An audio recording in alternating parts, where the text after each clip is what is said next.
our panelists, and we have some questions for them, and we'll have time for them to answer some questions from you all as well. So we have Dr. Srini Gangasani, who is a cardiologist and a very well-renowned community physician as well. He is with the Gwinnett Cardiovascular Group. Thank you. Next we have Dr. Maimuna Hasnain. She is from the University of Illinois and wears several hats. And she's also the president-elect for SAPA. So as soon as my term ends, she's going to be the person on my left does not really need any introduction. Aparna Bhattacharya leads the Raksha. One of the very well outspoken community renowned persons. So thank you so much for taking your time off for being here. Professor Jagdish Sheth is, he doesn't need introduction. He has several books published. He is the communication guru, if I may, of Atlanta, especially for our South Asian community. So thank you so much for being here, Dr. Jagdish. We have Aisha Yaqub, who is the policy director at the Asians Advancing Justice. And you must be wondering, why is Asians Advancing Justice a part of public health? And as we hear about it, you'll understand. And one of our new millennial, Chandan Hebale, who is a recent graduate of Georgia Tech, and also has done some projects on which we'll talk about on his thesis. And so thank you so much for being here, Chandan, and is very, very, very knowledgeable and resourceful. So thank you, Chandan, for being here. So Dr. Gangasani, this question is for all of the panelists here, okay? So there are 3.4 million South Asians in US, right? And imagine for the next 1 minute for this question that you are holding the throne. You are holding the baton. You are the king. What is the challenge that you would address? Because you are leading the 3.4 million with an issue that you see and you want to address it. What is it that, and this question is for all the panelists. So if you had the baton, if you are the king or the queen for 1 or 2 minutes, for 3.4 million South Asian Americans, what's the most challenging issue that you would address? Good evening, everyone. So I'll address from a cardiac standpoint or a health point of view. So from Southeast Asians, one thing is still common, that we are 4 times more common to have a heart disease compared to the Caucasians here. So as a group, even though there are so many similarities, but there are similarities also exist for cardiac heart disease. There are 3 things happen with the cardiac disease. It hits early, it hits hard, it hits with vengeance. So people get the heart disease a lot earlier than the other people in the United States. And when it happens, 5% of the people die suddenly in under 50 age in Caucasians. In Indians, Southeast Asians, it's 25%. So the second thing is, when it happens, when we do the angiograms, there are like 3 times to 4 times more disease. We have smaller vessels, a lot more blockages over the bypasses. So we need to take care of ourselves so that we don't need to be dying young, and then we can have a good quality life for the future. So from my point of view, so if you need to get 30 minutes of your time for exercise. If you don't have time for exercise right now, so make yourself time for illness later. So you take care of yourself now, so that you can take care of yourself going to the hospitals in the future. So how many of you had your heart broken by that special someone? Any of you all? No? I'm not bad. I owned up. So you're saying that heartbroken can be mended, right? Right? But the ones when you pick up a cigarette, or don't do physical activity, or not eating healthy and leads to heart attack, is very hard to mend. But we have you. But I would rather you not to see me at a young age. I don't mind taking care of the patient to that 80 or 90. I don't want them to come in. My youngest patient I've seen with a heart attack is 23 years old. There are a lot of young people here. The one thing that there are 1 myth I'm going to there are 3 myths I'm going to talk about over the course of the. So one myth is people think young people don't get the disease. So I have between 20 to 30 years of old, at least 10 people. Most of them are women who had blockages, had stents, bypasses, and went for the transplant. So there is no age young enough to not to take care of yourself. We need to start as early as possible. In the studies, when younger people died in the war, when they looked at their heart autopsies, even at the age of 19, 20, 21, there are fatty streaks, which is a plaque already building up in their heart arteries. So you need to take care of it now. So today, not tomorrow, not when you're 21, not when you're 30, not when you're 40. So take care of yourself right now rather than waiting for something to happen and take care of it later. Thank you. Dr. Maimuna, you were the queen. For 3.4 million people, what's the issue that you would address from your perspective? It's a challenging question, but I think the issue that I will tackle is that, and I'll give a context and rationale for it, which is that we know a lot about science. We know about disease epidemiology and disease progression and disease prevention. We know about communicable and non-communicable diseases. We haven't paid as much attention to the gap between clinicians or patients and providers. I say healthcare providers, I never say physicians, because it's not the physician only, and I think that's the biggest gap that I would pay attention to get away from this siloed approach of trying to address the big issues in medicine and in public health by focusing on the key disciplines who are supposed to be the gatekeepers of medicine and of health. And I would tackle it from several prongs, but the other prong would be taking into account the social construct of health and the social determinants of health. And now more than ever, we have evidence that shows us that about 2/3 or more of health is determined by where people live, where people play, and where they work. So it's not just your genetics and your biology that determines your health. So going back to my initial point, that disconnect between the patients and the people who take care of them. We know a lot about science, and I respect all the science that has emerged and will continue to be evolved. If we have that gap between communicating that information effectively to the people who have to take care of themselves, and secondly, empowering them to self-manage their disease, we will never be able to address this issue. Awesome. Brian?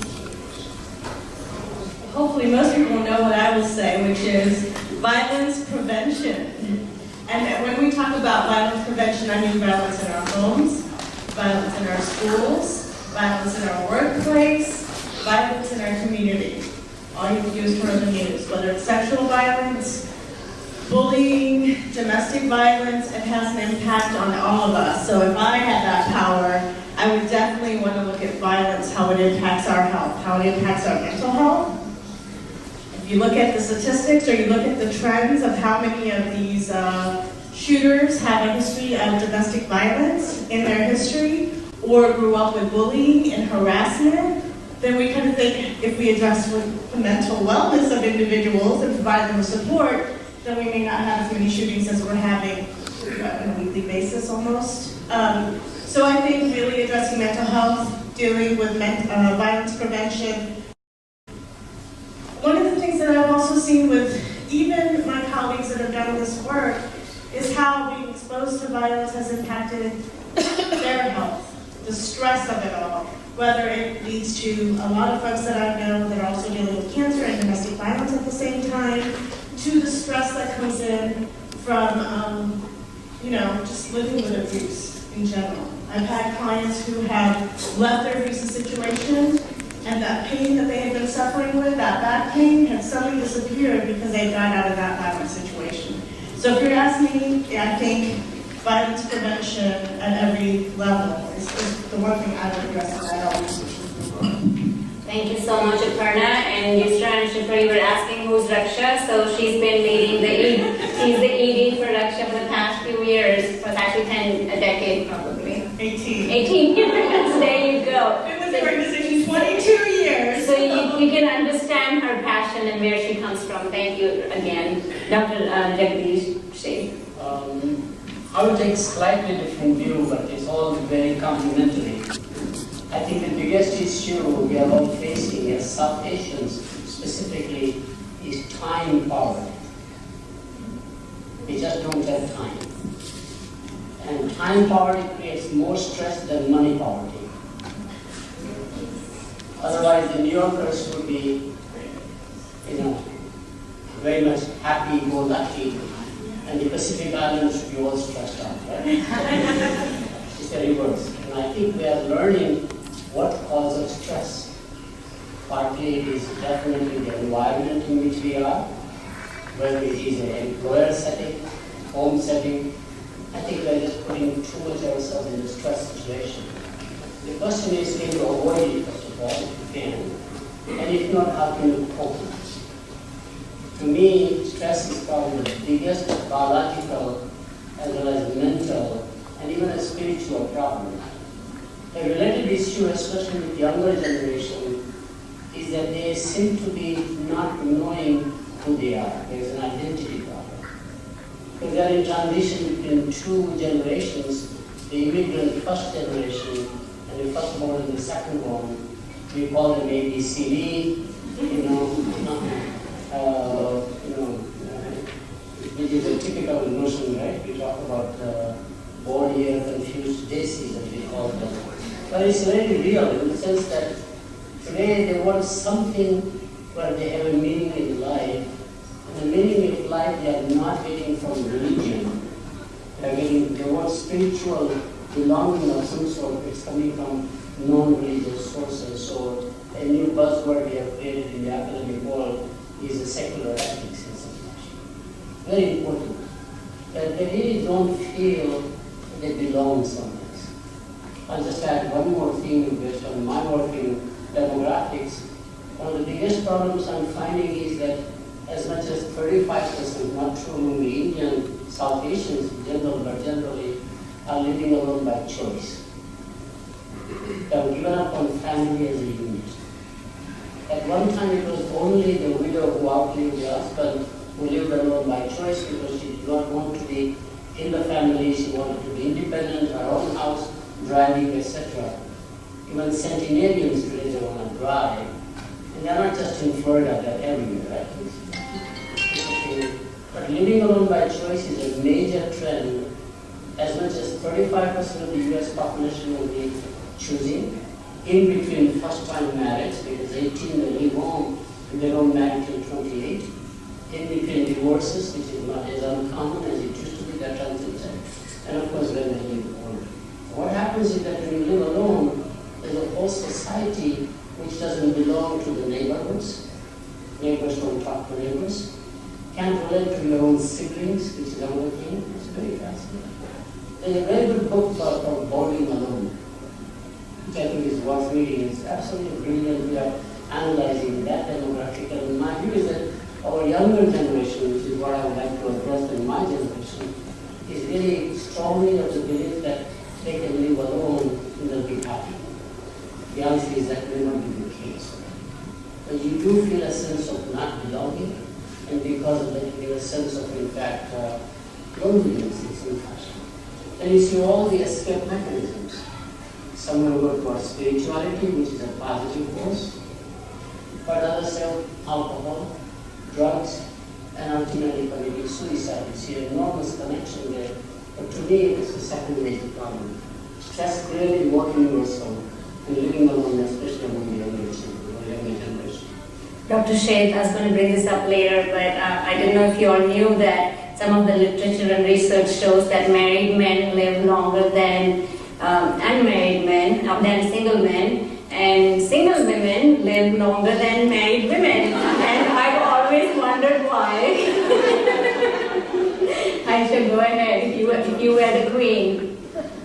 If I were the queen, I would definitely address the problem of political apathy. And I think I'm not just saying that because,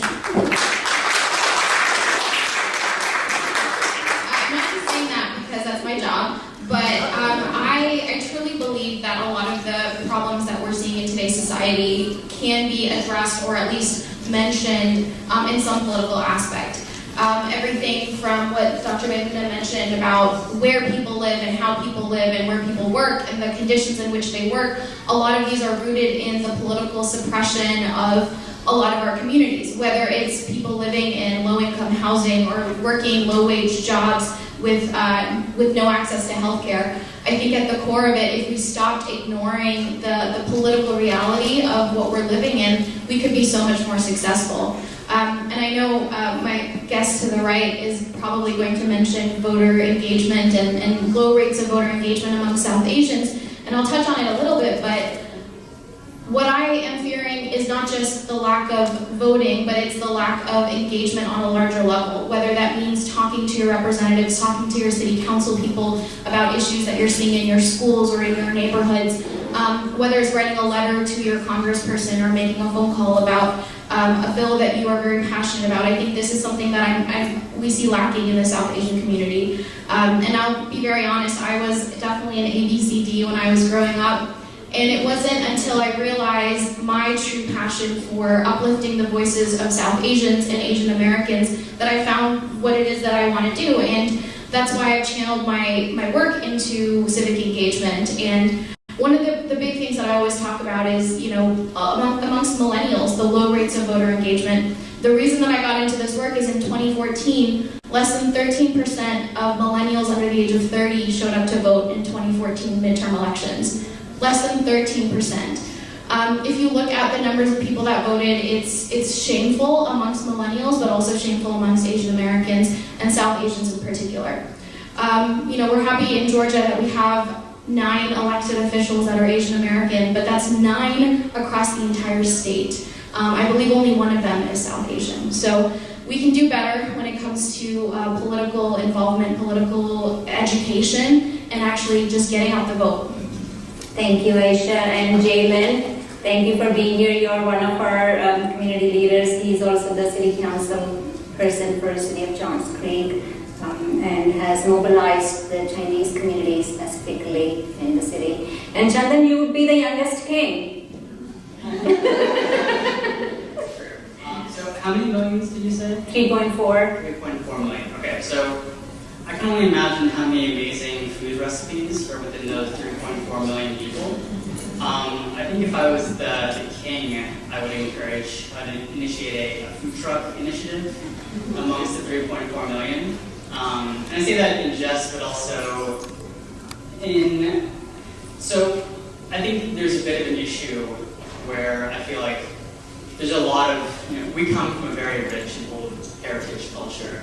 And I don't think we communicate that enough to our societies, whether it be food or whether it be other forms. I remember when I saw the shooting that happened, where there's 2 Indians in a bar and someone that they were Iranian and they were speaking or some language, and there was a lack of understanding of that. Just because this person's brown doesn't mean that they're this type of whatever or this other type of association. And I think a lot of that is because we keep a lot of culture to ourselves within our bubbles and within our communities, and we don't really share it out as much, right? And I think this even goes towards political activism, as well, right? Just even having a South Indian restaurant and someone eating that, this is South Indian, right? This is not Islamic or this, whatever. There's more distinctions because people have the experiences to actually distinct, right? And in that same vein, we are very smart individuals. A lot of us are very educated. Once again, have a large culture and history that we come from, right? I think I was just recently in India, and people just do things in India a lot differently than they do them in the United States, and it's not necessarily wrong. It's just a different way of thinking. And I think a lot of the individuals that came from India to the United States have that different mindset. But I think a lot of individuals are afraid to kind of share that, right? If they see a different way of doing things, they don't really look out for, some bill that's out there that may actually be promoting that type of issue. They don't really, go out and make the South Indian food trucks that I would want more of you guys to do. And so I think if I was, the king of that population, what I kind of would encourage is find a place for you to share your culture amongst your community. Awesome. Thank you so much, Chandan. Dr. Gangusani, the next question is for you. So diabetes is not just about controlling your blood sugar. It's also looking after making sure you don't have high blood pressure and all the other factors that you would think of. So as a cardiologist, what are some of the challenges you face and how do you sort of relate it or communicate it to your patients or even your family members? It's a good question. I think South Asians have, 1/3 of South Asians have diabetes, whether we know it or not or more. So every third person in the South Asian community has diabetes or glucose intolerance or pre-diabetes. So there was a study which said 67% of the diabetes already have the heart disease, already have the Parkinson's, whether they don't know it or not. So when somebody I see in the office with the diabetes, I treat them with the goals, everything like I already have the disease. So I need to get the LDL, bad cholesterol under 70. Blood pressure, which are 130, 140 or 90 versus 130 or 80 or 120 or 70. The lowest possible. So you need to be very aggressive with other risk factors. Absolutely no smoking. Smoking is bad for everyone. But all the risk factors from smoking, high cholesterol, diabetes, hypertension, all those are additive in multiple times. So you have diabetes, you have high blood pressure, and you're not exercising, and you're smoking, that increases your risk of having 20 times. Rather than 4 times, we're already starting at 4 times risk because of our heritage or genetic predisposition. So the diabetes is like having the heart disease already. So you need to be aggressive with everything. You need to control the sugar. That's absolutely the 100% you need to do it. But you need to exercise more. Every time you need to check the blood pressure on a regular basis and keep it as low as possible. All those numbers, and you need to be a lot more of this. That would be, I need to treat basically everywhere with diabetes like that. Sure. Why is it called sugar disease when it's really sour? They're too sweet. So, Dr. Mehmet, young people are key to diet loss, right? But it's very hard. Sometimes even I have a hard time communicating with my kids. I say something and they understand it differently. So this Dr. Mom was riding in a car. She had her stethoscope in the back seat, and she had her daughter in the back seat as well, in her car seat. And she looks at the mirror, and sees her daughter having actually the stethoscope on her, and she says, "Oh wow, she's gonna just become like me, you know? She's gonna grow up and become a Dr. Mom like me." And then the little girl takes the mouthpiece or the heart piece and goes, "Welcome to McDonald's, how can I help you?" So with that said, we have aspirations, the kids have their own aspirations. We do seem to bring we do start talking about how do we engage the youth to our talks, especially like this. But we never seem to talk about the aging population, the seniors. And I know one of your research focus areas is on the seniors, and your passion is to empower and educate, increase awareness among the seniors. Can you talk a little bit about that? In my journey as a medical educator and a public health scientist, I think one of the biggest gaps I saw, I've been in the States now 19 years. I came here as a graduate student in medical education and very quickly realized that my true passion was in public health. So we've been able to develop a bunch of different training programs focusing in on patient and family-centered care, but also focusing on specific underserved and vulnerable populations. And there are 5 focus areas that we pay special attention to, which include immigrant and refugee health, domestic violence, geriatrics, HIV/AIDS, and homelessness. So some of them also intersect with each other, but in terms of geriatrics, I will say that I don't know if everybody knows this, but we have a great number of older adults in the United States. The numbers are around 46 million from the last census, and they are increasing at a very, very rapid rate. They're going to double or triple in the next 20-30 years. And what do we have to take care of these older adults? Do we have enough healthcare professionals to take care of that? If you look at physicians, there's a branch of internal medicine where people go into geriatrics and they also define geriatricians. And so if you look at the recent numbers, we have, I think we have a count of about 7,200. And the number that's needed is at least 20,000. So there is like, at least more than double the current number of geriatricians that we need. And that's just physicians. So what about social workers? What about nurses? What about pharmacists? What about other geriatric trained health professions? So needless to say that there is a continuing gap, and that gap is going to grow. And so to address this gap, what we did, we took our medical students and we put them into the community. We have a community partner called Housing Opportunities and Maintenance for the Elderly Home. And the nexus for this whole work was that you can't teach and learn about vulnerable populations by sitting in a classroom and learning from textbooks. So we take our students and created the first service learning program. And with the support from the Health Resources and Services Administration, we were able to grow and develop that program. And very recently, we got a $3.5 million grant from HRSA again. And so UIC is one of 44 national geriatrics workforce enhancement programs. They're called GWAPs. And the focus of UIC's program is to integrate geriatrics into primary care.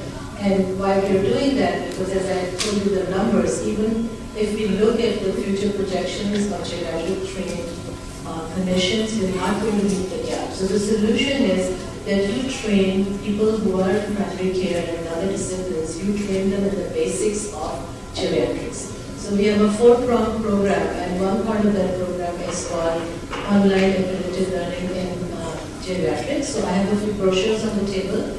And so this is an online program, and I don't know how many of you have sat in front of a boring PowerPoint and said, oh, I've got to do one more training or get my CDs. But our training program is a little bit different because we created mini movies and documentaries, and they're very dynamic and they're filled with expert interviews. And what's the best part of this? It's totally free because it's paid for by HRSA. So it's free till June 30th of next year. So please take this, and you may not be a person who works directly with older adults, but share it with your colleagues, share it with your students or other people that you think might be interested in. And right now we have accreditation from 5 different disciplines. And so the other 3 parts of the program are, one of them is looking at partnering with our community to empower the older adults, again reaching out into the community. The third part is using digital tools and developing digital tools in addition to the online program. So we are developing digital apps, and one of them is again on the table. So there's a magnet web, which is so this app is called Dementia Guide Expert for Families. And so it's not directed towards clinicians, it is really directed towards people in the community to learn more about mental health, to learn more about Alzheimer's and dementias. Again, a very under-addressed and understudied area. And the last piece of the program, which is really the heart of what we do, is training our students. So that is our online, it is scholars and leaders in interprofessional geriatrics. And we are so lucky and fortunate that we are able to work with 5 different professions: medicine, nursing, pharmacy, social work, and occupational therapy. And the program is growing, and we have administered it twice over the last 2 years. And I could go on and on, but there is this whole piece of education, service, scholarship, and then advocacy, and we have to continue to build them together. Awesome, thank you so much. Aparna, actually speaking about few things in our community, and I'm speaking in a broader community, is a taboo. And it's a big, yes, like Dr. Sheth says, it's a big one. And so who defines what to speak and what not to speak? And I'm sure this is a question from an ABCD as well. But so tell me, who defines what we can speak and what we can't speak, because then the truth doesn't come out. People tend to hide the truth just to feel the belongingness. Okay, who controls it? We all do. Each one of us. I had a t-shirt on earlier from another organization that I'm affiliated with, and it said, "We begins with me." If we want to change our community, then we have, each one of us as individuals, has to take ownership of what we talk about and what we don't talk about. And a lot of times we have this fear of, we can't talk about divorce, we can't talk about domestic violence, we can't talk about therapy because of the stigma it will bring. But that stigma is something we created, right? Oh, you're going to therapy? Oh, right? What we do on a daily basis, oh,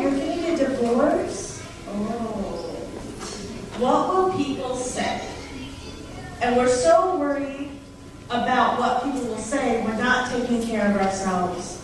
We're not looking at our health. We're not looking at the safety and stress that comes into our life from what we're exposed to. But we have control. Now, to be fair and to be kind, a lot of times we don't want to talk about it because it makes us feel safer, right? If we think that we can be abused, that we can be sexually assaulted, that we are vulnerable to mental health issues, that someone we know could commit suicide, wow, then we want to come up with all the reasons of why that can't happen. Oh, it happens to that community. Oh, it only happens to the uneducated. Because this is the stuff I hear working in community. It happens to folks of this religion or this region. And the reality is it happens to every single one of us. And it is up to us to make that change and to say it's okay to talk about violence in our homes. It's okay to talk about, let's talk about the ABCs, dating and relationships, right? Even before we're married. It's okay to talk about sexual violence prevention. But we're so scared and we want to protect everybody in our family that we don't talk about it, and actually we're doing more harm. By not talking about sexual violence and the potential of it happening, we make it more difficult for our kids to tell us that they've been sexually assaulted. And then they hold it in, and then we have the potential suicide attempts or completed suicides because we have created an environment where we cannot talk openly about what's hurting our hearts. And that impacts us. We can't understand why people need to see a therapist, and all we're going to do is judge them when they try and get help. We're going to judge someone when they leave a violent relationship and not invite them to the parties anymore so they feel more isolated. This is the stuff we can change and have changed. Some of the most powerful moments are when you have the friends who are like, you're beautiful, you're powerful, and I'm here to stand by you. Those are the moments that really help uplift individuals and help them find their voice. And that is what we have the power to do. We have the power to change our culture, to change what we say every day, and that's something we have ownership of. Thank you. Dr. Shades. How many of you believe, and I want by raise of hands or show of hands, how many of you all believe that dinosaurs went extinct because they smoked? Dr. Shades? Yes. We know the risks, we know the reasons, the etiology, and the cause and the impact of any disease. For example, diabetes, what do we do, what can we do to prevent it? But sometimes this knowledge doesn't transfer into action. How do you connect the dots? I mean, the issue is very real, first of all. Let me reinforce the comment made earlier. The largest change in public health is no longer communicable diseases like influenza, etc., cholera, whatever they are, but it is non-communicable diseases. There are 5 of them. Of course, there will be heart, we want the cardiovascular disease. Respiratory disease is still very large, despite smoking coming down worldwide with all the enforcements. Cancer is a 3rd one. 4th one is diabetes, as you mentioned. And the 5th one, fastest growing, is mental health, which they have. The numbers are staggering because I actually did research and I have a video on this now. The total cost to the society on a global basis will be about $43 trillion between now and the year 2020. WHO, Kennedy School of Public Health, which is Harvard-based, and I guess the World Economic Forum, all are collaborated to come up with the staggering numbers, and nobody knows how to pay for it. Ultimately, the burden will go on the individual, is what our forecast is. Just like the dental plans is no longer paid by the insurance, 50% will be paid out of the pocket. We think medical programs will go the same way, which means having government as a safety net is not the solution. Either we have to manage our own things or find something else. Here are the 2 to 3 action points. The first action point is that actually the biggest benefactor in some way for providing proper guidance, enforcement, and activation in some fashion is neither the government and their programs, nor is NGOs as we thought, because I've been involved in 15 years, but surprisingly it turns out to be a corporation. An enterprise has more power to enforce things on employees than any other organization. Not in the political sector, surprisingly. It's much more voluntary. I'm here to help you, but you have to go and seek help. Employers are able to bring about a transformation in their own employees. So I'm very strongly advocating, and I'll tell you an example why. Thank you for not smoking campaign done in the corporations was the most effective. They stopped smoking at the workplace. They stopped smoking at public places. I think wellness is the main focus as opposed to illness. It is in the self-interest of corporations to engage in this one as they do drug assistance, for example. It's almost pretty much government as a part of the employee benefit. So to me, we have a very large institution, especially in a highly capitalistic society like the US, for example, where if you can take the profession and motivate them to say it is in their self-interest, it is income. And they are universal, they are everything. There are multinationals of Indian origin. I sat on the board of Wipro, which is an IT company now. We probably have 170,000 employees worldwide. But we don't understand German health, or a Swedish health, or a French health. We don't even know as well Indian health for that matter.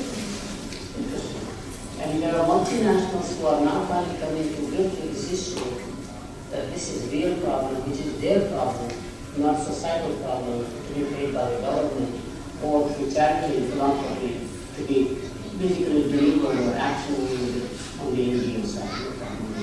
And we think the third leg of a society is missing something. This has suffered, obviously.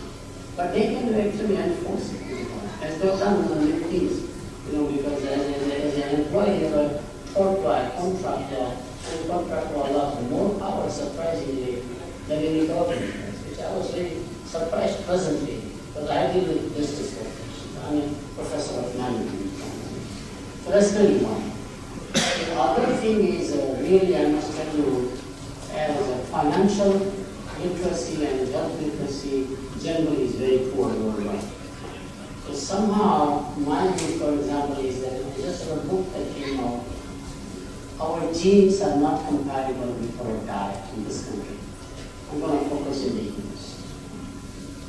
There's a gene migration theory that I have researched for 25 years. As the genes migrate from, let's say, Africa to the immune system, as they cross the altitude to go further north, only way you can get your protein, fat, and calories is through animal. There is no vegetation. So the genes are adapted accordingly, then wider arteries because of that.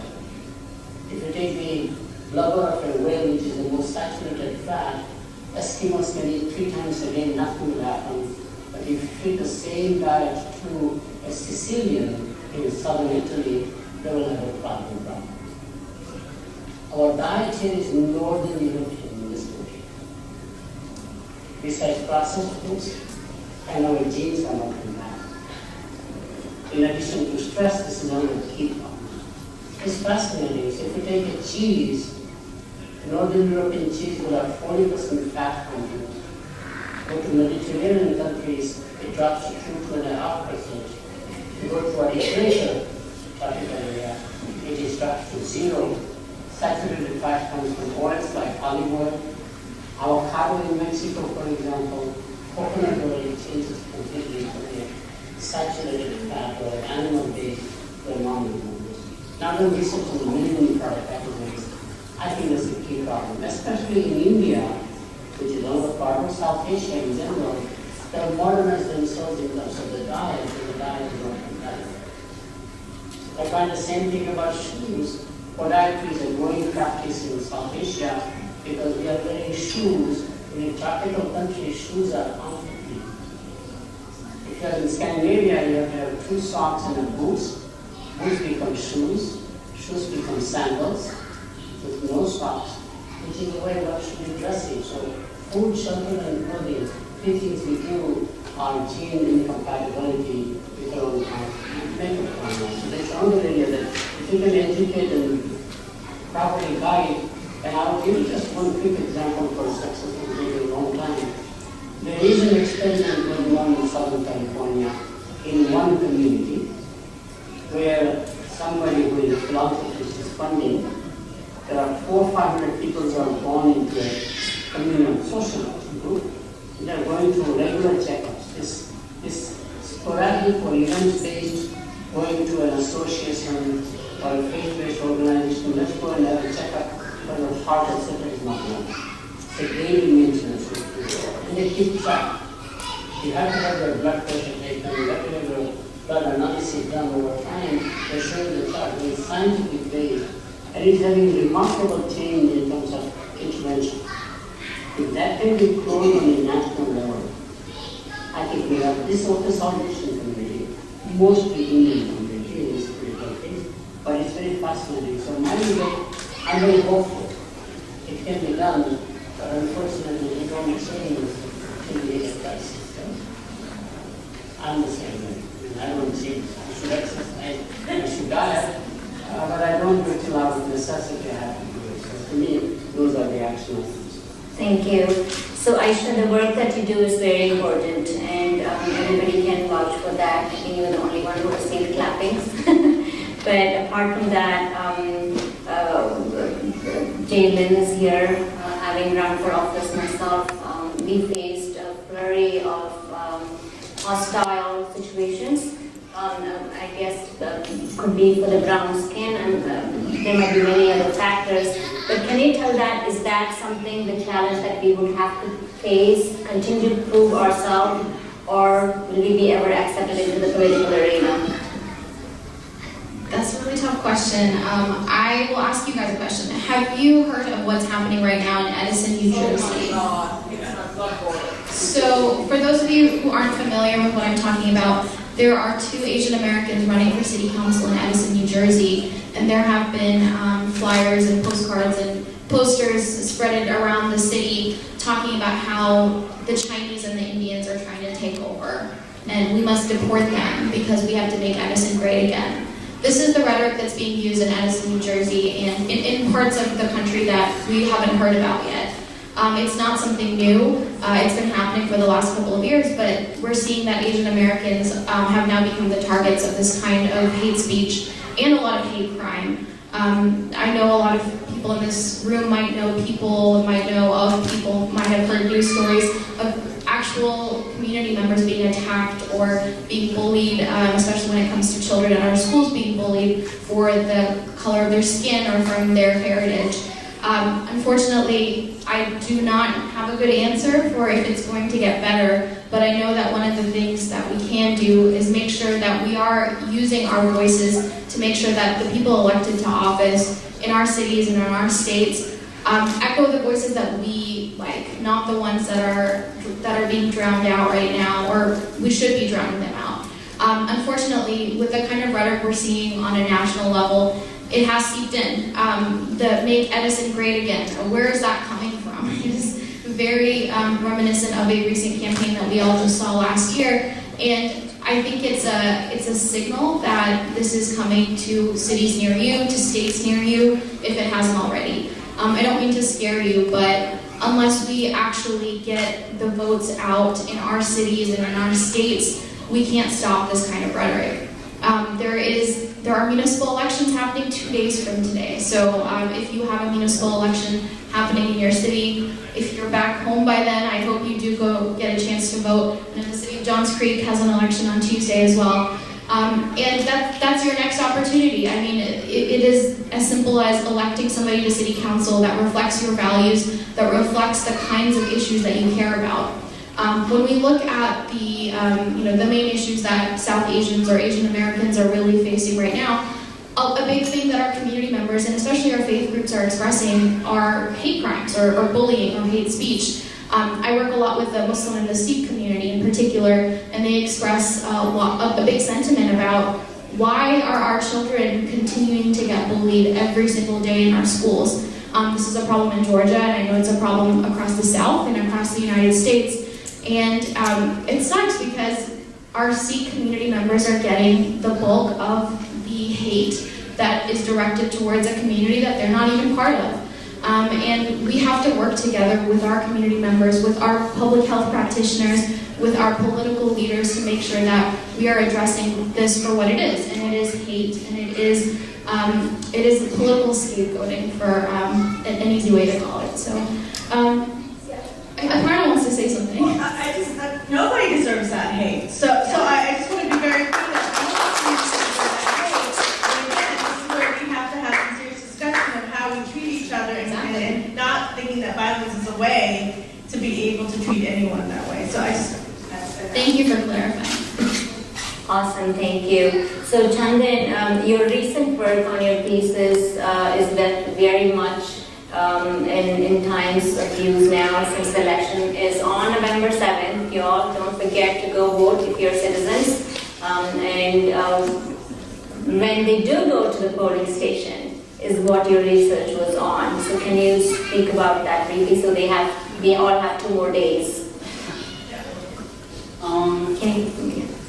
Okay, so my research was about informed voting. So the issue that I faced is kind of aha moment, I guess, for me is November 16th, or the 2016 election, November 8th, 2016, government election. I stepped into the voting booth, and I knew one question out of 46 questions that were on the ballot. I voted for most of them on party lines. Most of the pieces of legislation I completely guessed on. Just whatever sounded good at the time. And it's one of those things where I see these like rock the vote, go out to vote type of scenarios. But if you step into the voting booth and you're not actually able to represent yourself, right? In that you aren't able to pick the people who actually represent your values, what was the point, right? I mean, at that point, the pickets that are in front of the lawns and the commercials that you see are actually working.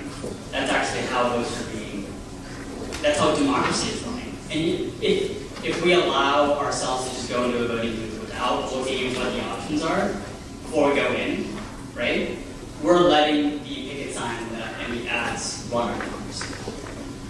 So for me, the most important thing was, number one, right? Like knowing what is on the ballot and making your selections before you go into the voting booth. That was number one, right? But it's not easy, actually. It's actually a fairly difficult process. And I think our politics and technology are still kind of catching up. There's many politicians that don't have websites, that aren't able to communicate, like what their stances are, or whatever it might be, in a good way. But another big thing that I think my thesis touched on is that after someone gets voted in, the story doesn't stop there. 90% of what you actually need to be doing happens after the person gets elected. Because you can elect someone, and they can do every single bill that passed could be completely against your will and opposite of what you thought was going to happen. And you wouldn't know, right? You voted in the Democrat, you assume the Democrat would be fine, and then they do whatever they want, right? Because there's no oversight. No one's really looking at what is actually being passed, what is actually happening, right? So the two things that I like really encourage, if we're going to get to a state where democracy is actually reflective of ourselves, you were mentioning a statistic of how low the voter turnout is for local elections. Some of the numbers that I saw was around 15% for some places. And at that point, it's obvious that our democracy doesn't represent us. If 15% of people are coming out to vote, in what world do our representatives actually represent? There's not a chance, right? Even in that election, 46% of the population didn't vote, which is staggering, right? And a lot of this isn't because people don't want to vote or people don't want to voice their opinion. It's that there are so many hurdles that are there in place.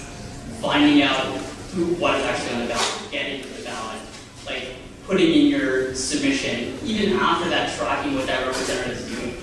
It's one of the things that I kind of realized during the project is that, and I don't know if this is actually true, but I think it might be to a certain degree, is that it's made difficult on purpose, to a certain degree. I think he kind of harkens back to people. Some of the representatives legitimately don't want you to know what's happening, because that takes the power away from them, right? If we're actually looking at what the legislation are and actually voicing our opinion about it, then that individual can't make whatever decision they want, right? And I think that the beauty of our democracy is that if there's a representative that votes on a bill that you don't like, in a way that you don't like, and if whatever the population is that representative represents, a majority of them don't agree with the things that they're doing, and they're aware of every single thing that's happening, that person will not be voted in person, right? Citizens have the power in the United States. The problem is that we don't actually utilize it.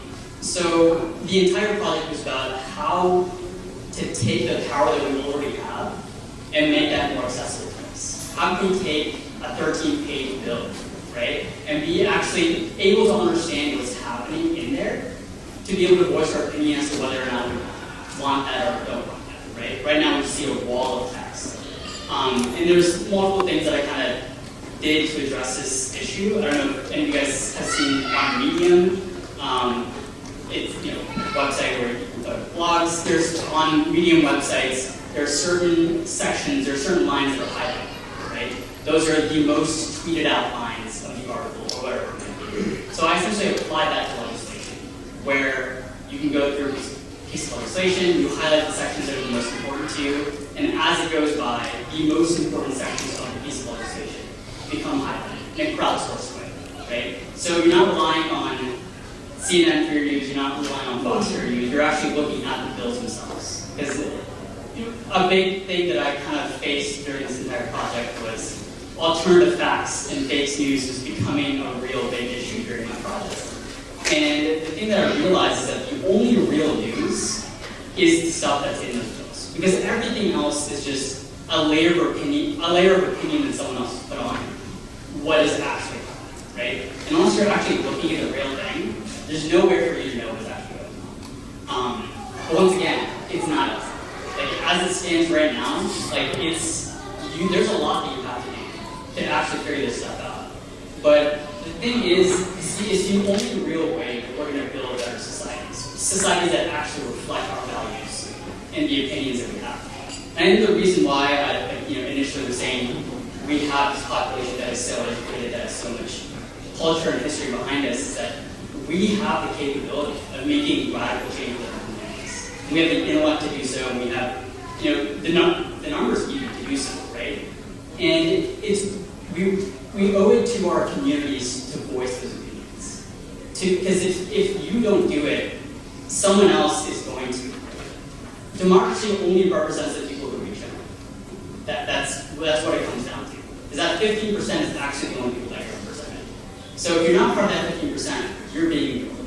And there's no reason for you not to be ignored, because if that representative doesn't know what your opinion is, how could they possibly represent you, right? Sure. Thank you so much, Chandan, for that answer. So, are you all okay if we get 15 minutes past 8:30? Since we started 10 to 12 minutes late. Okay, I see a lot of head nods. That's awesome. So, our final 30-second thoughts, and then we'll take 2 questions, and then we'll head to the award presentation. Right? So, Dr. Srini, give me this $1 million question. So when you became the king, you had an issue, you had the challenge. So the $1 million question is, will we get there? And collectively, with the education, information of what we have, by using all the information we have and following all the stuff we know, I think we should be able to get there. Now, just to two misconceptions we have in our society from a cardiology point of view. The people think that you need to have a 70 or 80% blockage to have a heart attack. That's absolutely not right. So you can have a 20% blockage, 30% blockage. If you can't cause a plaque to rupture, it makes it 100% within 5 to 10 minutes. So even a person might have had stress test, catheterization, there's no significant blockage to do anything for that, but plaque can rupture the next day, and plaque can cause 100% blockage within 5 minutes. So if anybody has any issue with chest pain, tightness, pressure, heaviness in the chest, shortness of breath, or sweating, please go to the hospital. Even if you had a stress test, even if you had a catheterization done, I think still better to be checked out rather than not be checked out. So there are two processes. One is atherogenicity, one is thrombogenicity. Atherogenesis is plaque formation. As I said, plaque starts at 20 years of age or even 15 years of age, depending on what the risk factors are. So there are two ways plaque can cause a problem. One is goes from 20%, 30%, eventually gets to 60, 70, 80%. And the blockage becomes 80, 90%. That's when people get angina or get chest pain because the heart is not getting enough blood. That is one problem. That's where the stents and the kind of stuff help to prevent or decrease the symptoms. Stents never, the second which is stents are going to prolong your life. Stents never prolong your life except is decrease the symptoms except in the setting of acute heart attack. When there is 100% blockage, yes, stents help. But just because there is a stent doesn't mean that you can go do whatever you want, eat whatever you want, not exercising or smoking. So stent just took care of that problem at the time where there was 90% blockage. So please have your risk factors taken care of. Hypertension, diabetes, not to smoke, exercise. There are some correctable risk factors. Some are not correctable or not controllable. Age, I'll get older. If anybody has any answer, not get older, let me know. I want to take that pill too. But get older, get more happens. But the plaque rupture can happen at any age, at any time. Younger people with the plaque ruptures, especially if it's in the LAD or the main artery in the front of the heart, there's more chance of sudden death. So 10% of the people will never come to the hospital. So every 40 seconds, somebody is getting a heart attack in the United States. So there are 700,000 heart attacks happen in the United States. 500,000 of them are new. 200,000 of them are happening in people who already had a heart attack. So I think don't wait for something to happen or somebody else has a heart attack and then go to take care of it. So go see the doctor, take care of your risk factors so that you don't need to be in that situation for the future. So that is, I think, but know your risk factors. And one other thing, if you have a family history, 40% of the people with a family history will have a disease in their future, the same age where they have it. If you have a grandfather or father or brother who had a heart attack or a stent put in before 50 years of age, please go see the doctor. There are tests now we can do to find out if there is a plaque already building up so that they can be more aggressive to take care of those problems rather than waiting for a heart attack, then take care. So prevention is better than cure. So spend at least 30 minutes of time to exercise so that you don't need to spend too much time in the hospital. So I recently joined a health club which for specials on exercise. $39 per month. After 3 months, I find out I didn't lose a pound. Apparently, you had to show up. A lot of people have treadmills in their homes. They're using it to put their clothes on. Having a treadmill or bicycle is not going to help unless you're using it. But the good thing is, see, even the people who exercise, by exercising, if they have a genetic predisposition, it still can happen. But instead of having a heart attack quickly, you can have it 80 or 90. I would rather prolong it as long as it can. By doing everything right, still plaque will progress. But by doing everything right, the progression is going to slow down. The plaque rupture will progress. So those are the two things that are taking aspirin. If there is a plaque already, taking aspirin, that will decrease the risk of the clot formation.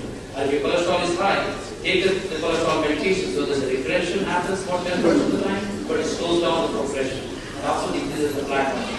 And one other suggestion is a lot of data available in WhatsApps and Googles. So please talk to your doctor before. People tend to listen what they want to hear. So they see something, cholesterol is not bad, they say butter is good. So they read one thing in one study or 10,000 studies which were bad and they want to follow that study. So please talk to your doctor, tell you what the real data is. Don't believe in Google MD, go to the real MD to find out what's going on. Thank you so much, Dr. Ramaswamy. Naimuna and others, if we can keep it to 30-second quick final thoughts so we can have a couple of questions and then we can move on to the next agenda. I'll try. So I started my journey in medical education in 1995. And that was in Pakistan. And I came here 19 years ago. And in my very first course in medical education, I talked about reproductive health for women in Pakistan. And I talked about a social change and ending poverty in education, and I got a B in the course. So 2 reasons for getting the B. One, my professor said that you don't speak up enough in class, so he cured me from that.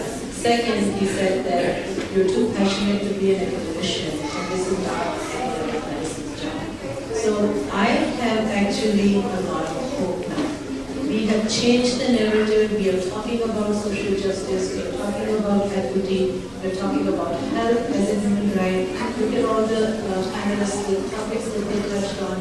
And we are talking about interprofessional education and collaborative practice, not after you've graduated professional schools, but in training. And we are talking about compassion and humanism and empathy as core values in your teaching and practicing. So there is a lot of hope. We can use the tools of research, we can use education. And I think for some of my message is that, we are all relatives. And I was recently in China, the same issues that people face in their home countries when they go to another place, we are all coming here from one part of the world, moving to another part of the world. And our acculturation journey is beautiful. We do get assimilated into our host countries, but we retain our vitality and our beauty. So how do we do that and retain our common humanity and in that maintain the wellness of individuals, but also communities? So we can learn a lot about minority health from each other, and I hope that we continue this conversation. Thank you. Action. Thank you so much, Dr. Manmona. Aparna, do you think you'll ever see that in reality? Whatever the challenge was, the solution for it? We can if we choose to, if we get politically engaged and everybody where they're at.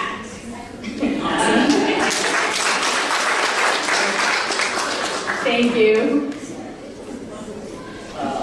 Only the last part is that I'm not so optimistic. Even the opposite side, just to be contrarian. Unfortunately, the whole society is living like a roommate family. There's nothing common we share, even in the family. Everybody comes and eats at their own time. We don't barely eat one meal together, even in a fully nested family.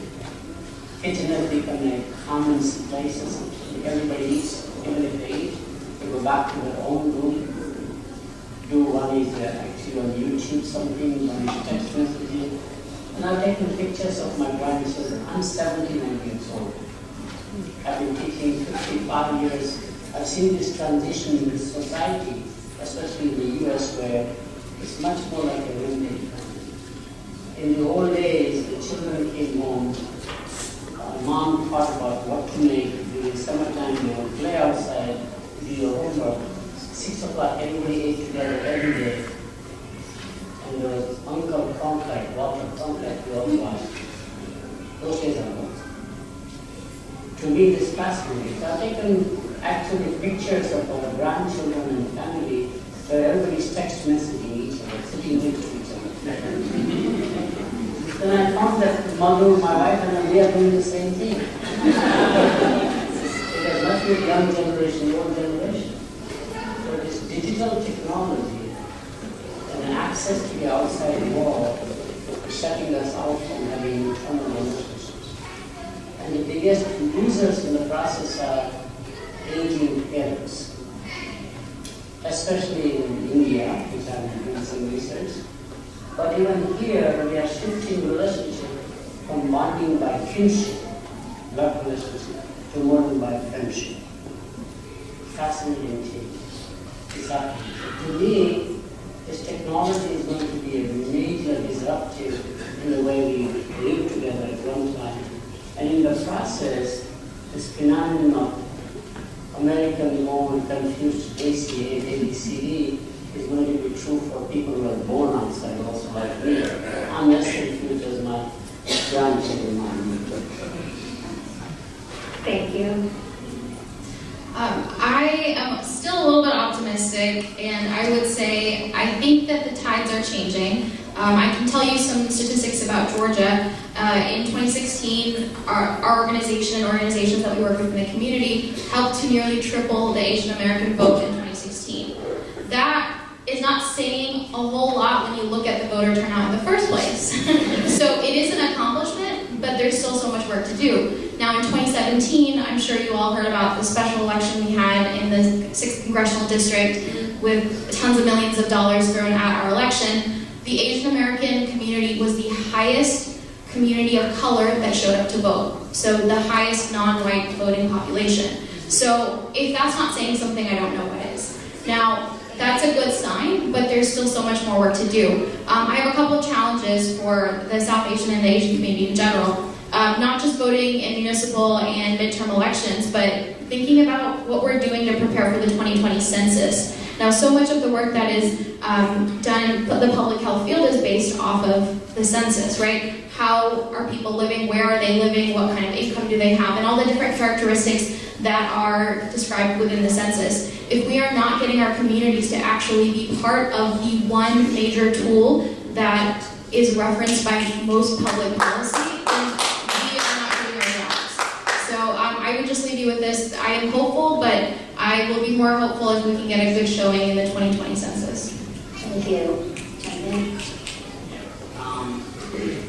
So the one thing I could say is that a part of me still genuinely believes that America is the greatest country in the world. And I think all of us have more power to change our situations in our health than any other place. And I think a big part of that is just understanding why it's worth it, right? I mean, I think we're all, talking about, go into your doctor and get a checkup, go vote, right?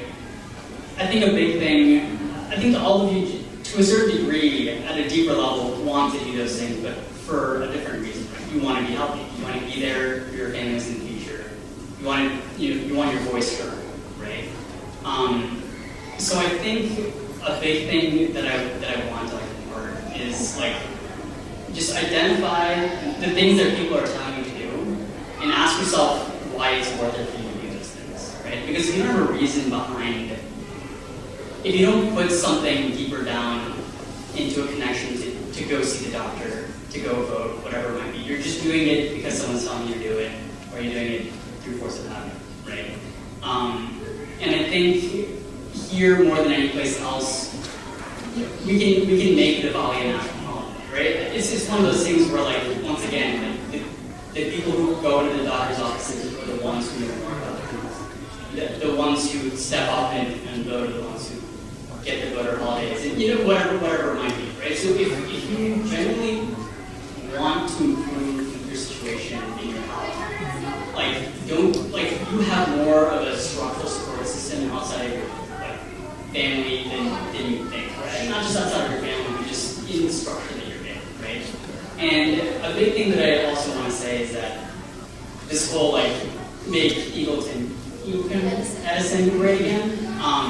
For me, so I never grew up in that America, right? And I think for me, I've always taken a very Gandhi non-violence approach, and that I just ignore it. It doesn't, it's the thing that speaks to me is that there's a level of ignorance behind those statements that, in the end of the day, a part of me knows that they're going to be less successful than me. I have no need to engage with those. There's no need for me to lash out or be hateful or whatever it might be, because I know for a fact that I am going to be able to voice my opinion better than anyone. There's no need for me to engage, right? The only thing that I should be focused on is doing better for myself and doing better for my family. And there's nothing, none of the make whatever great again stop at all. Thank you. So great thoughts. So let's give it up for the panelists. Thank you so much.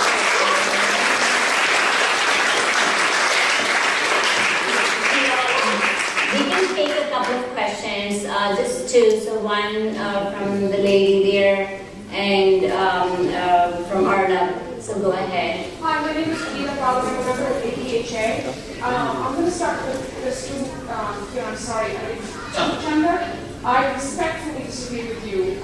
Seeing posters like that and walking away saying that they don't have any influence or they don't have any kind of, it's simply unacceptable, especially in a conference like this, in a room like this, and especially with an election coming up in 2 days. Because school kids are watching this, school kids are looking at the posters, they're going to school, and young people are watching this and they're thinking it's okay. So thinking that we don't have to react is unacceptable, especially because you have somebody sitting next to you who just talked about political engagement. So respectfully disagree with you. But my question is, and second of all, we don't live in the famous country before. I think acknowledging that is the first step. We have a long way to go. We are bombing people from all over the country, especially all over the world, especially in Yemen, and we're killing black police officers are killing black people. Okay, so we need to understand that this is not the greatest country in the world, and we need to acknowledge that. Which brings me to the next question to the person who's running Raksha and the person who's positive justice, advancing justice. Advancing Advancing justice. So could both of you talk about, great panel, I learned a lot today. Could both of you talk about intersectionality and how, bringing together, gender and sexuality and sexual orientation and transgender, and how do you address that within the South Asian community? Because South Asian community does not speak up against victims of transgender victims of violence. They do not speak up when it comes to LGBT issues. If we talk about LGBT issues in this community, in this room, there are going to be people who are going to be ashamed of that and don't want to address that in detail. So I would like for both of you to talk about what you guys, you individuals are doing on behalf of your organizations to talk about intersectionality and about LGBT issues. Sure.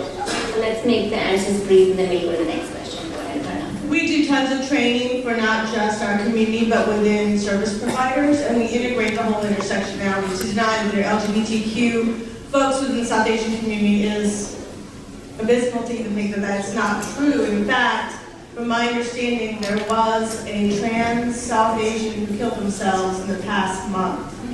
So I think that we've got to talk about it. We integrate it in our training. We provide support services. We try to ally. We try to make sure we're also doing outreach in the LGBTQ community, but we're also advocates for always, whenever we're doing our training and talking about immigrants and refugees, we're talking about LGBTQ and other underserved communities, and we also talk about race. So it's an important part of our philosophy of showing up. If we want to be seen and heard, we have to be allies to other communities that need to be seen and heard. Thank you. Thank you. Just to echo, I won't take too much time. On a similar note, we incorporate intersectionality in all of our policy advocacy, and we're trying to do more so on a community level. It's very hard when you're working with communities that are still fairly conservative, but we are trying slowly to bring those topics up when we are doing our forums, when we're doing our community outreach. And we're starting with the young people. I mean, we're learning that if it is an issue that's important to our young people, they're more open to talk to their parents about it. And so we started bringing in our young folks to our activist academies and to our organizing events. We just had a great turnout at the Atlanta Pride Festival for the Asian American community, and we had the coolest Asian, float parade, whatever they called it. Because we got the young people there, and then they got their parents talking about it. So we're starting slow. We are up against a battle of working with immigrant communities that are still a little bit shy to talk about some of these things, but we're working on it, and more so on a policy front, where we're making sure that we are not being used as weapons against other communities. I'll give you just a brief example. In Georgia in particular, they have tried to use the LGBTQ community against the Muslim community in our religious freedom bills. And so that's one thing that we absolutely do not stand for, and will continue to fight against that kind of hatred. Great, thank you. Arnab? Yeah, so my name is Arnab Mukherjee. I'm the former chair of SACA for a long time ago. And I thank the panel for a very enlightening talk. I do want to echo my colleagues that we can't stand behind ignorance. The answer is not, we are not them, get it right.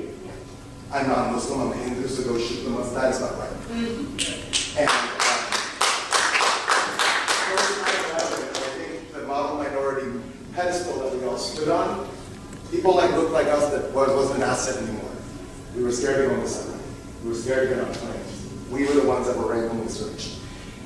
For a region of the country that, for the world, that has existed beyond all generations, there was no India, Pakistan, Bangladesh for many of our parents. So we learned to hate people. It wasn't part of our, we learned to hate people based on their language, based on their religion, based on their gender, about who they went to bed. We learned that. That's not something that we grew up to.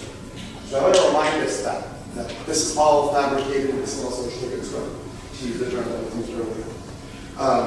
So I think as a community we have to remember that, because in my generation, I don't know why I'm supposed to hate Pakistanis. I don't. It's like I have to ask them, why do I hate him again? Because I don't really know why. He eats Korean because he's good, you know. And I make that superficial on purpose, but as far as I see, the world is very similar, the lens that we see each other. As a group of, and I would also say that we like to vouch about this education, this model minority. For everyone that's doing extremely well, there's more than one who's doing extremely poorly. We just don't publicly make it public. We love to talk about the people in the spelling bee, but we don't talk about the people who are being caught on to catch a predator who are of South Asian descent. That is a big difference. So, my question is, my question is that we as a community have been very resistant to partner with allies like Black Lives Matter, because we somehow think that our minority struggles differ from those of the bottom of the political. I am optimistic because we have seen equity in this country. We have seen the civil rights movement. We've seen many things in which the gap between the haves and the have-nots has gone very narrow, including life expectancy. The question is, and this is for both my ABC counterparts, I'm proud of it. I like being confused. My question is to anyone who cares to answer.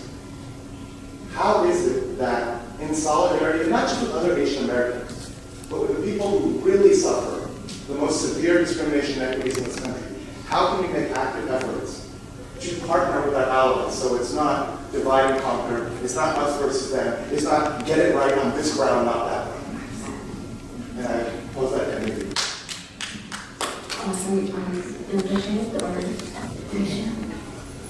So I like the very first thing that Chandan mentioned, which was letting people know about your culture in a way that's not about politics. So one of the things that we try to do in our community is just force people to get to know each other around a meal or at an event, or just put them in awkward situations that they wouldn't normally be in. I'll give you an example. We do free citizenship clinics here in Atlanta for any immigrant community. And in March, we held our first citizenship clinic at a masjid, at a mosque. And half of the attendees that came to that free citizenship clinic were Koreans that were trying to become American. So imagine that, Koreans and Latinos and Desis at a masjid trying to all work together to become citizens and become part of an America that they all wish to be, right? Things like that is opportunities like that don't come by very often, but if you're able to do so, create spaces for that to happen.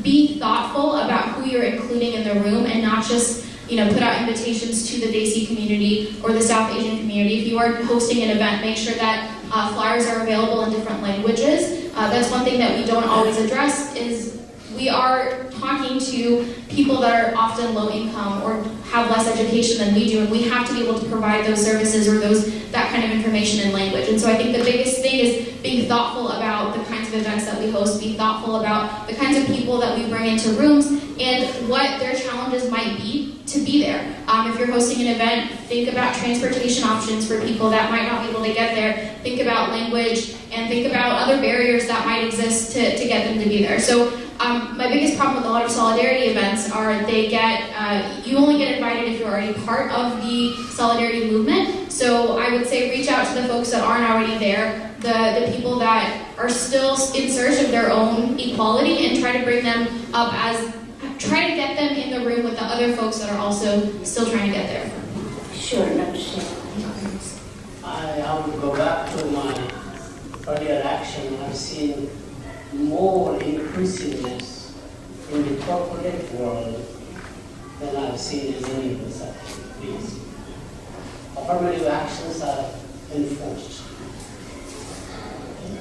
Not just at universities, where we are more diverse than any other institution for education. We actually invite people of foreign origin to be scientists, professors, and career path. So to me, I think we have to look at what corporations are doing. There is a massive diversity program, accepting the diversity, considered as a positive force for the corporation. I think we have to learn from that as opposed to the other two, civil society, the government, and the NGOs. I would go back and look at some of the experiments and the initiatives done at the workplace. I know this is a skeptical audience, it's anti-business probably here in the audience, but I would strongly recommend that I become a convert myself. I have a very good selling book called Forms of Endearment, which has led to more conscious capitalism movement. For the first time, the CEOs of companies are believing that they don't have to be just shareholder driven, but they can be equally employee driven, community driven, customer driven. We are embracing more the triple bottom line, the new millennium goals established by United Nations, than probably the government agencies.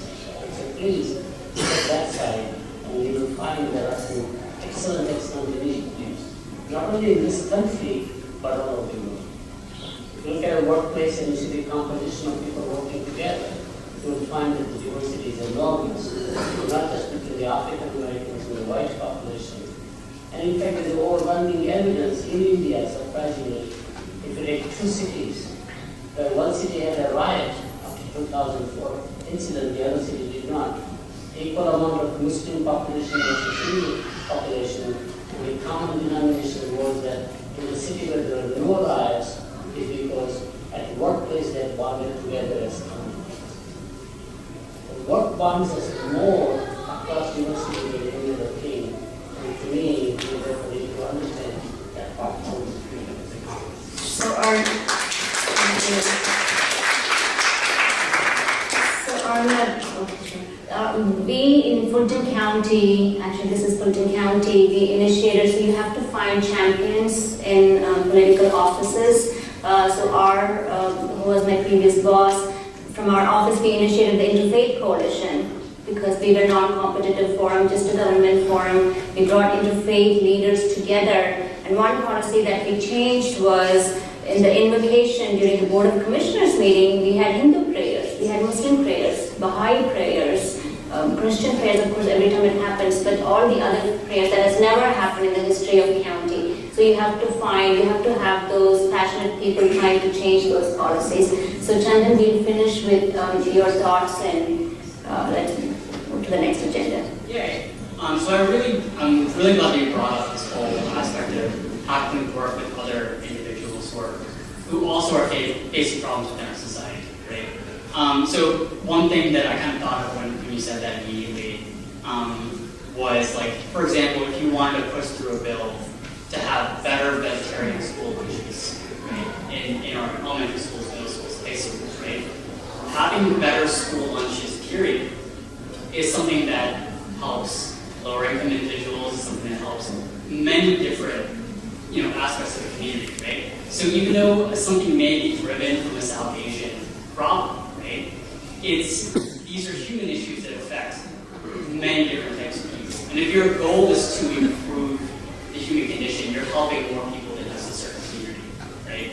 And I think those kind of thoughts are extremely important. Like, how can we take the issues that this community is facing and apply them to the issues that all of us are facing, right? Because if we do want to make changes, make improvements to our society, we have to do them together, right? So, like, being able to, like some of the things you were saying about like getting more health checkups, like encouraging people to talk out about domestic violence, like those are initiatives that many different communities face as well, right? And bringing those individuals to the table and working together with them to solve those issues, I think is critical for the community.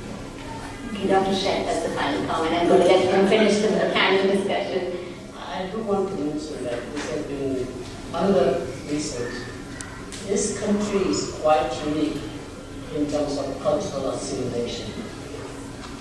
Contrasting to the Western European countries in continental Europe, where an immigrant in continental Europe would be asked to be more like the German if you are in Germany, more like the French if you are in France, or more like the British.